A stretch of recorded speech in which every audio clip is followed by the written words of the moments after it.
Hello my dear students, my name is Swarnlata, your one and only chemistry educator from Sitamarhi. आज हम लोग solution chapter के last topic को लेकर आए हैं और इसके बाद ये चैप्टर हमारा एंड होगा और हम लोग न्यू चैप्टर की तरफ प्रोसीड करेंगे, इलेक्ट्रोकेमिस्ट्री। बट आज हम लोग पढ़ने वाले हैं एबनॉर्मल कॉलिगेटिव प्रॉपर्टी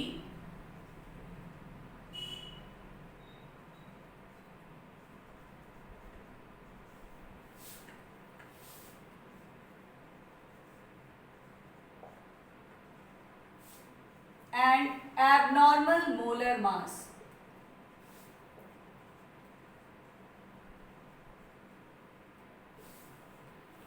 अभी तक हम लोग जो भी कॉलिगेटिव प्रॉपर्टी पढ़ रहे थे वो इलेक्ट्रोलिटिक नहीं, नॉन इलेक्ट्रोलिटिक सॉल्यूट्स के लिए था, non volatile and non electrolyte solute, where electrolyte does not dissociate और एसोसिएट इनटू द आयंस। ठीक है, अब जैसे ही हम लोग इलेक्ट्रोलिटिक सॉल्यूट का यूज करेंगे, यानी ऐसे सॉल्यूट का यूज करेंगे विच मे डिसोसिएट और associate, then what happen? Due to dissociation number of particles increases and due to association number of particles decreases. जब नंबर ऑफ पार्टिकल इंक्रीज करेंगे तो we know that colligative property is directly proportional to the number of particles. तो number of particles increase करेंगे means colligative property increase करेगा, and if in case of association there is decrease in the number of particle, and when number of particle decreases colligative property decreases. It means there is abnormality in the colligative properties and known as abnormal colligative property. तो हम लोग लिख सकते हैं कि in case of electrolytic solute there may be association और dissociation of particles. Due to dissociation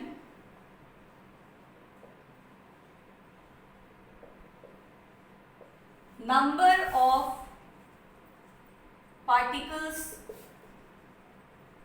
increases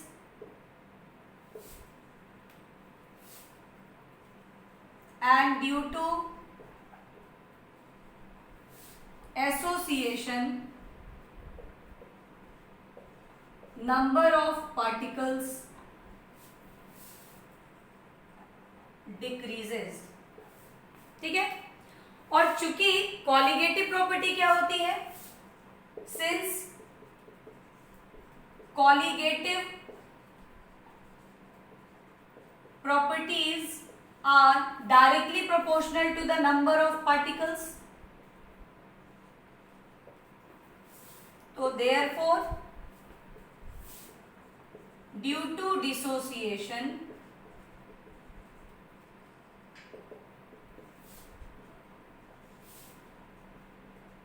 colligative property increases and due to association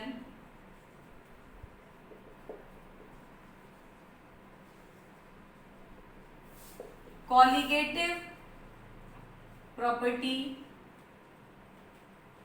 decreases।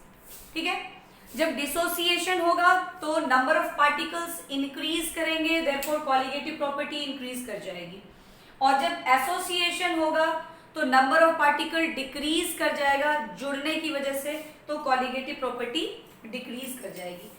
And we know the colligative property is directly proportional to the number of moles of particles, and number of mole means what? Number of moles means WB upon MB. So colligative property is inversely proportional to molar mass. It means कि when colligative property increases, molar mass decreases, and when colligative property decreases, molar mass increases. So this abnormality in the colligative property as well in molar mass, this is known as abnormal colligative property as well as abnormal molar mass. इसी को हम लोग कहते हैं abnormal colligative property. तो यहां हम लोग लिख सकते हैं this change in colligative property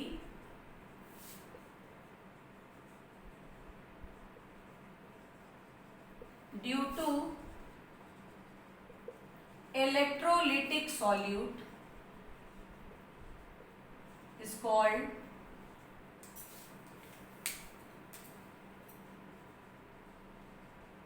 abnormal colligative property।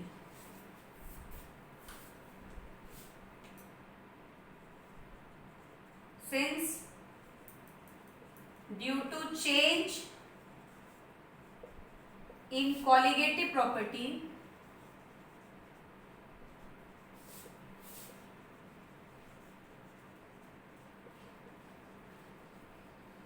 molar mass also changes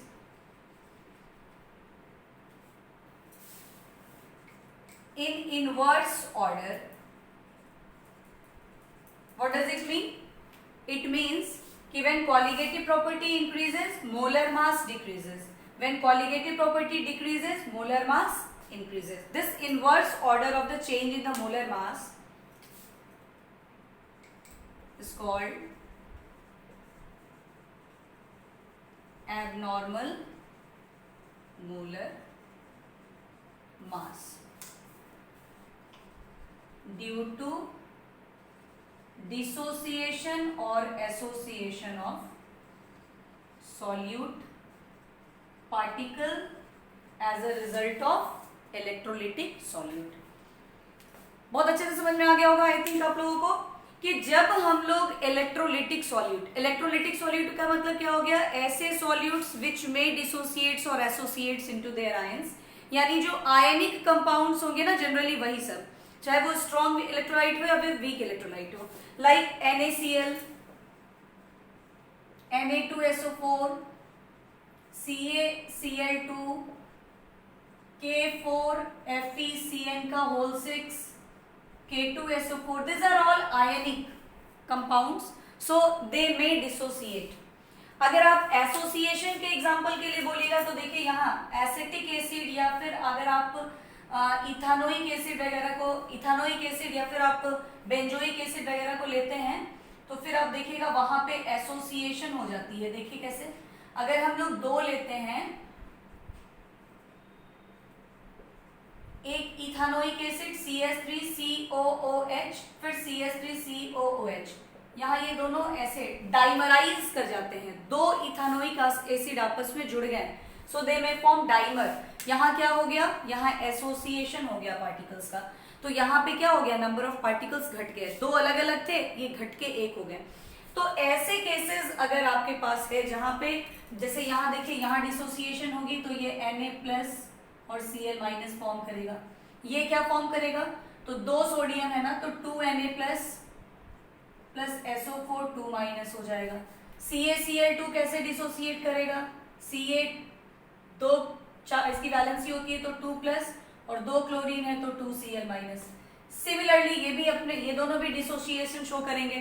तो ऐसे केसेस में जहां डिसोसिएशन हो रहा है या जहां एसोसिएशन हो रहा है वहां नंबर ऑफ पार्टिकल्स चेंज हो रहे हैं, and when number of particle changes colligative property depends on the number of particles. तो कॉलिगेटिव प्रॉपर्टी भी चेंज होगी, डायरेक्टली चेंज होगी। अगर नंबर ऑफ पार्टिकल बढ़ेगा तो कॉलिगेटिव प्रॉपर्टी बढ़ेगा, नंबर ऑफ पार्टिकल घटेगा कॉलिगेटिव प्रॉपर्टी घटेगा।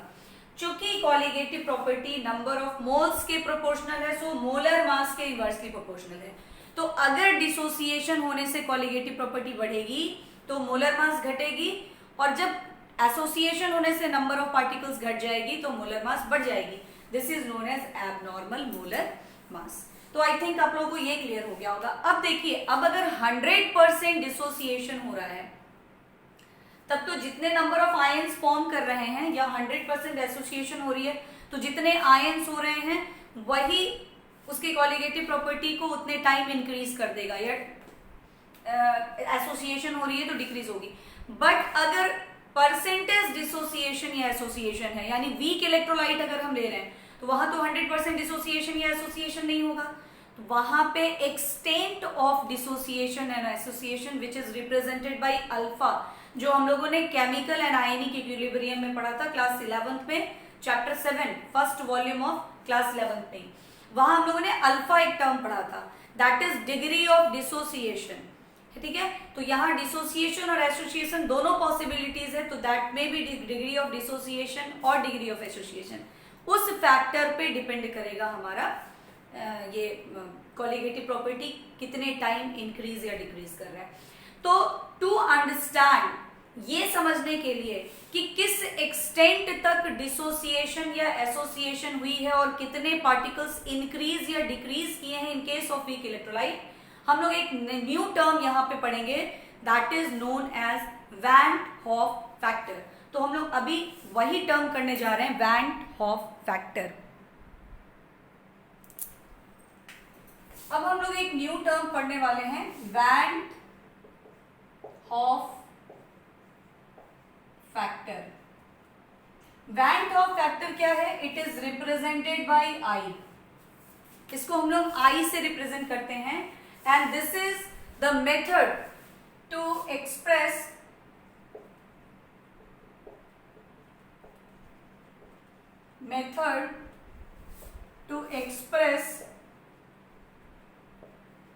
the extent of association or dissociation।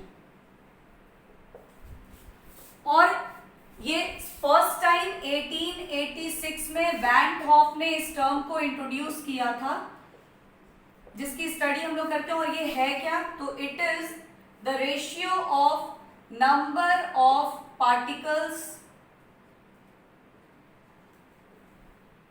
After dissociation और association by number of particles before dissociation और एसोसिएशन। आफ्टर एसोसिएशन और डिसोसिएशन जो नंबर ऑफ पार्टिकल्स हैं, और by number of particles before association और dissociation है, यानी जब वो नॉन इलेक्ट्रोलिटिक की तरह बिहेव करेगा तब उसकी वैल्यू ये हो गई। तो number of particles after association और dissociation gives observe colligative property.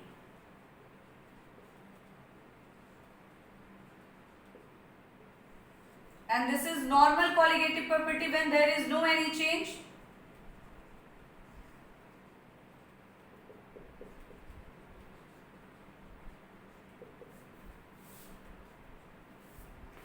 इसके बाद चूंकि कॉलिगेटिव प्रॉपर्टी मोलर मास के इनवर्सली प्रोपोर्शनल है, तो हम लोग इसको रिवर्स कर दें, and normal molar mass by observed molar mass. तो this are the formula to determine van Hoff factor I. अब इसकी जरूरत पड़ गई है, जब ये आ गया है तो क्या होगा? तो फॉर इलेक्ट्रोलिटिक सॉल्यूट्स, अगर हमारे पास इलेक्ट्रोलिटिक सॉल्यूट्स आ जाएंगे तो वहां हमारा जितना भी कॉलिगेटिव प्रॉपर्टी है, जो हम लोगों ने 4 कॉलिगेटिव प्रॉपर्टीज पढ़ी थी, सबके फॉर्मूला को मॉडिफाई करना पड़ेगा, and it become I into XB. The relative lowering of vapor pressure is equals to I into XB. Delta TB is equals to I into KB into molality. Delta TF is equals to I into KF into molality. And pi is equals to I CRT. यानी जितने भी formula हम लोगों ने पढ़े थे कि relative lowering of vapour pressure is equals to XB, delta TB is equals to KB into molality, delta TF is equals to KF into molality, pi is equals to CRT। ये सारे term अब आपको I से multiply हो गए हैं। तो ये यानी अब जब हम इलेक्ट्रोलिटिक सॉल्यूट्स के न्यूमेरिकल्स को करेंगे इन्हीं सभी कॉलिगेटिव प्रॉपर्टीज की, वहां अगर इस तरह के सॉल्यूट यूज होंगे like K2SO4, KCN, like CS3COH, C6H5COH, means electrolytic solutes अगर यूज होंगे तो वहां आप इन्हीं सारे फॉर्मूला को आई से मल्टीप्लाई करके ही सॉल्व करेंगे, विदाउट इसके आप इसको सॉल्व करेंगे तो आपका रॉन्ग होगा। ठीक है, तो अगर 100% डिसोसिएशन हो रही है तो जितने नंबर ऑफ आयंस बन रहे हैं आई की वैल्यू उतनी ही हो जाएगी। 100% एसोसिएशन हो रहा है तो आई की वैल्यू जितने नंबर ऑफ पार्टिकल्स की एसोसिएशन हो रही है उसका इनवर्स यानी 1/n हो जाएगा, और उसके बेसिस पर हम यहाँ वैल्यू पुट करके न्यूमेरिकल्स को करेंगे। But in case of weak electrolytes, जब वीक इलेक्ट्रोलाइट की केस आएगी तो वहां पर कितने एक्सटेंट में डिसोसिएशन या एसोसिएशन हुआ है, यानी अल्फा एक न्यू टर्म आएगा, और उस टर्म के बेसिस पर हम लोग क्या करेंगे, आई की वैल्यू को कैलकुलेट करेंगे एंड देन हम लोग आई की वैल्यू पुट करके न्यूमेरिकल्स को सॉल्व करेंगे। तो अब आपके सारे न्यूमेरिकल जो अभी तक आप कंफ्यूज हो रहे थे, अभी तक, चूंकि देखिए ये चैप्टर जो सॉल्यूशन चैप्टर है, नो डाउट स्टार्टिंग जब होती है तो मोल कॉन्सेप्ट से स्टार्टिंग इसकी होती है, मोलारिटी, नॉर्मेलिटी, मोलालिटी। कुछ बच्चों को वहीं से डर लगना शुरू हो जाता है कि ये क्या आ गया, फिर से वापस वही मोल कॉन्सेप्ट। कुछ बच्चे जो इसको अच्छी तरह से समझे हुए होते हैं, जिनकी परसेंटेज बहुत कम होती है, इसलिए किसी को घबराने की जरूरत नहीं है।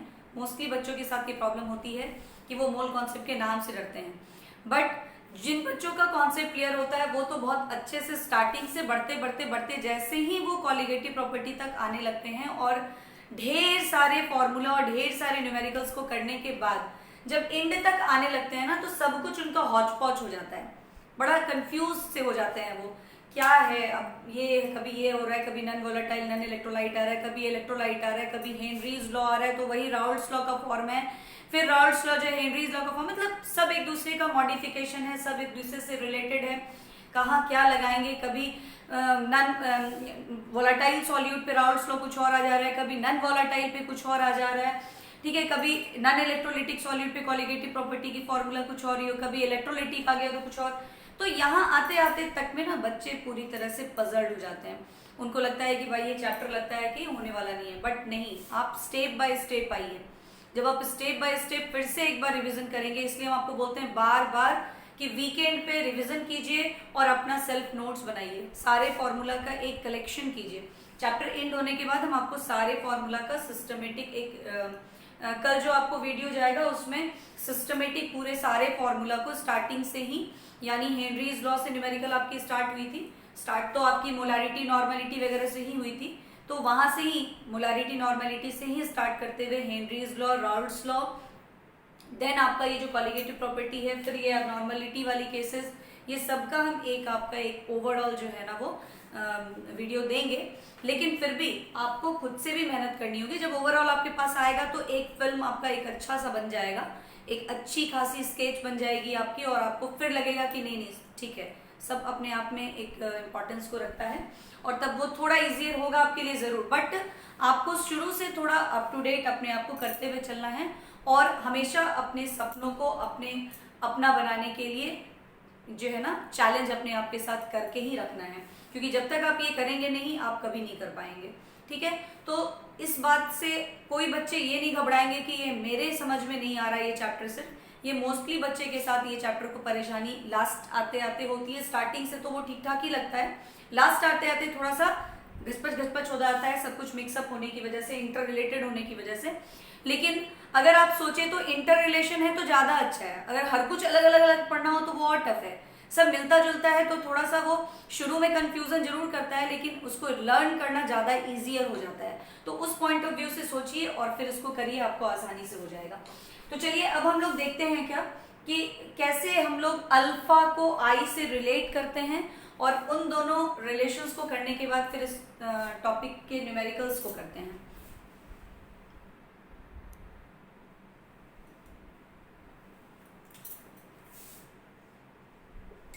In case of डिसोसिएशन के केस में देखिए क्या होता है। मान लीजिए एन पार्टिकल है जो आफ्टर डिसोसिएशन एन ए पार्टिकल्स में टूट गया। एन पार्टिकल्स आपस में जुड़े हुए हैं, ढेर सारे एन मॉलिक्यूल्स के पार्टिकल्स जुड़े हुए हैं, और बाद में वो डिसोसिएट होकर एन पार्टिकल्स में टूट गया। तो लेट सपोज कि नंबर ऑफ पार्टिकल्स जो है ना initial initial number of particles इसका 1 हम लोग ले रहे हैं। एट दैट टाइम ये तो फॉर्म नहीं किया होगा क्योंकि इक्विलिब्रियम तो कुछ देर के बाद अचीव होगा ना, प्रोसेस रिवर्स तो कुछ देर के बाद होगा जब ये बनेगा। अभी तो हम इसको लिए हैं, बस इसको ये टेकन है, तो सिर्फ इसका 1 मोल्स जो है वो हम लोगों ने लिया और उस समय ये आपको 0 था। बाद में क्या हुई कि इसका alpha particle after time t हम लोग कर सकते हैं। आफ्टर टाइम t अगर हम लोग number of moles of particles को देखें तो अगर ये अल्फा बन रहा है तो ये क्या हो जाएगा 1 माइनस अल्फा। चूंकि n पार्टिकल्स फॉर्म कर रहे हैं इसलिए n टाइम मल्टीप्लाई हो जाएगा। तो I क्या कहता है, number of particles after dissociation bye number of particles before dissociation. ठीक है, तो आफ्टर डिसोसिएशन ये है और बिफोर डिसोसिएशन जब नहीं टूटा है पार्टिकल तो ये है। तो ये डिवाइडेड बाय ये हम लोग करेंगे, यानी I is equals to 1 minus alpha plus n alpha divided by 1 plus 0। It means I is equals to 1 minus alpha plus n alpha, 1 plus 0 means 1। So इसको लिखने की कोई जरूरत नहीं है। अब हम लोग क्या करते हैं कि इस I को इधर लाते हैं, तो I minus 1 is equals to n alpha minus alpha. आगे बढ़ते हैं इसको हम लोग, ये हो जाएगा I minus 1 is equals to alpha common log n minus 1 and now alpha is equals to I minus 1 by n minus 1। This is alpha dissociation. तो degree of dissociation, alpha means degree of dissociation.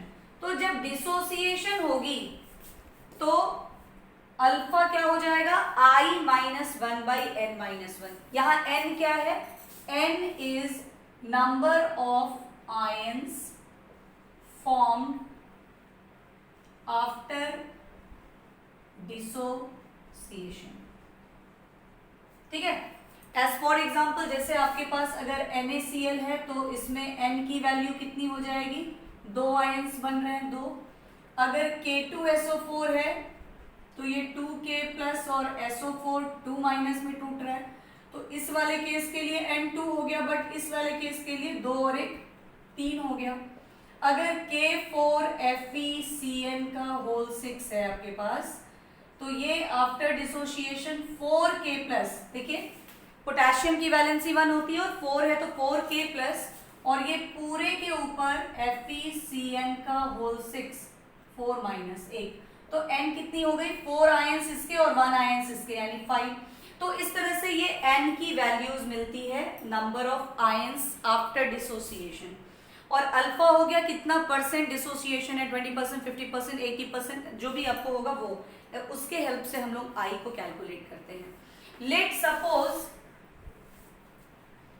In case of 100% dissociation, अगर dissociation पूरा 100% है तो when dissociation is 100% means alpha is 100%, that means 100 upon 100 that is 1। जब alpha आपकी 1 हो गई तो आप वैल्यू पुट कीजिए, 1 is equals to I minus 1 by n minus 1, that means कि n minus 1 is equals to I minus 1। It means what, ये और ये कट गया, I is equals to n, यानी जितने नंबर ऑफ आयंस बन रहे हैं वही उसका I होगा। कब, when electrolyte is strong and dissociation is 100%। Means अगर हम NaCl ले रहे हैं which is a strong electrolyte, यहाँ 100% डिसोसिएशन अगर हो रही है तो I की वैल्यू n के वैल्यू के इक्वल होगी। यहाँ पर अगर 100% डिसोसिएशन है तो I की वैल्यू n की वैल्यू के इक्वल यानी 3 होगी।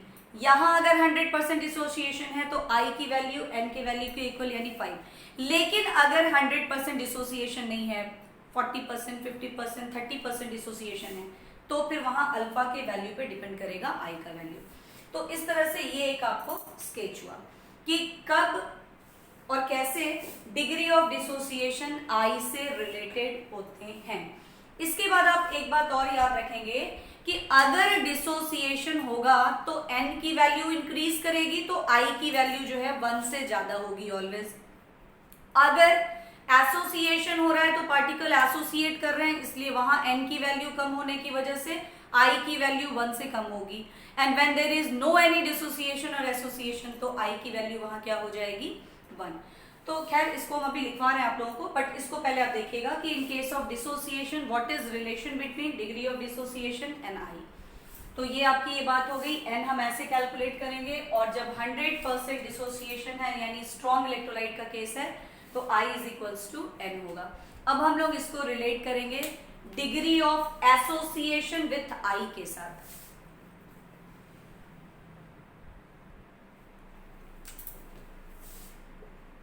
इन केस ऑफ एसोसिएशन के केस में मान लीजिए कि अगर Na पार्टिकल्स हैं और ये एसोसिएट करके An पार्टिकल फॉर्म कर रहे हैं, तो इनिशियल नंबर ऑफ पार्टिकल्स अगर हम इसके 1 लेते हैं उस वक्त ये 0 होता है, ठीक है। आफ्टर टाइम t के बाद अगर ये अल्फा फॉर्म करता है तो ये 1 माइनस अल्फा होता है।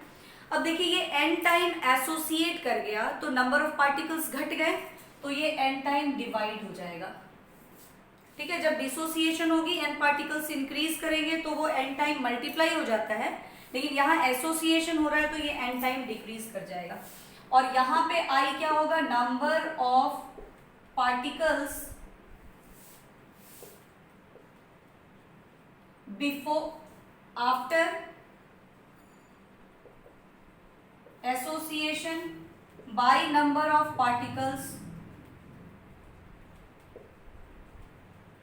Before association. आफ्टर एसोसिएशन तो 1 minus alpha plus alpha by n है, और बिफोर है 1 प्लस 0।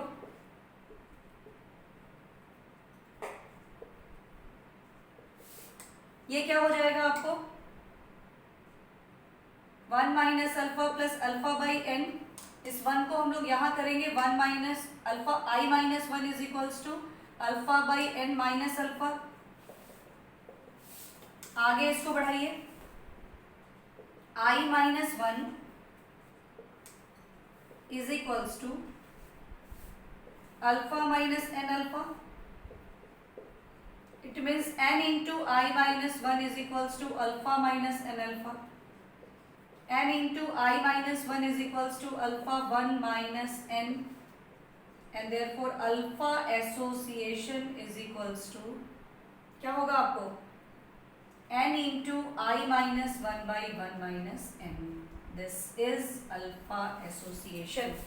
क्या चेंजेस आई, चेंज आया जब अल्फा डिसोसिएशन था तो फॉर्मूला था I minus 1 by n minus 1। यहाँ क्या हो गया, ऊपर जो है न्यूमरेटर n से मल्टीप्लाई हो गया और नीचे n माइनस 1 नहीं होके 1 माइनस n हो गया। तो इस तरह से आप इसको याद रख लेंगे, ठीक है। अब यहाँ n की वैल्यू क्या होगी, तो अगर मान लीजिए 2 पार्टिकल्स जुड़कर एसोसिएट हुए हैं तो n की वैल्यू 2 हो गई। अगर 3 पार्टिकल्स आपस में जुड़ गए हैं तो n की वैल्यू यहाँ पे क्या हो गई, 3 हो गई, लाइक दिस। अब अगर 100% इन केस ऑफ 100% एसोसिएशन क्या होगा, जब 100% एसोसिएशन होगी तो alpha association is equals to 100% means 1। तो यानी कि 1 is equals to n I minus 1 by 1 minus n। It means 1 minus n is equals to n I minus n। n से n cancel, I क्या होगा, 1 by n। बताया था ना आपको, इनवर्स हो जाएगा। डिसोसिएशन में I is equals to n, लेकिन एसोसिएशन अगर 100% है तो I is equals to 1 by n। तो इस तरीके से अगर 100% एसोसिएशन है तो I इज इक्वल्स टू क्या होगा, 1 बाई n। और अब एक इंपॉर्टेंट चीज आप यहां लिख लेंगे कि इन case of dissociation I is greater than 1। in case of association I is equals to less than 1, और in case of no association or dissociation I is equals to 1। तो अगर ये पूछता है कि डिसोसिएशन हो रही है तो I की वैल्यू क्या होगी, एसोसिएशन है तो आई की वैल्यू क्या होगी, और अगर डिसोसिएशन एसोसिएशन कुछ भी नहीं है, नॉन इलेक्ट्रोलाइटिक सॉल्यूट है, तो आई की वैल्यू क्या होती है 1। इसीलिए कोई भी कॉलिगेटिव प्रॉपर्टी आई से मल्टीप्लाई नहीं होता है, यहाँ इसको मल्टीप्लाई करना पड़ता है। तो इस तरीके से ये हमारा हो गया इलेक्ट्रोलिटिक सॉल्यूट को यूज करने पर वैन टॉप फैक्टर का यूज हम लोग कैसे करते हैं। तो अब इस वीडियो को एंड करते हैं, और जो नेक्स्ट वीडियो होगा वो रिलेटेड होगा numericals based on van Hoff factor for the colligative properties. Okay, bye.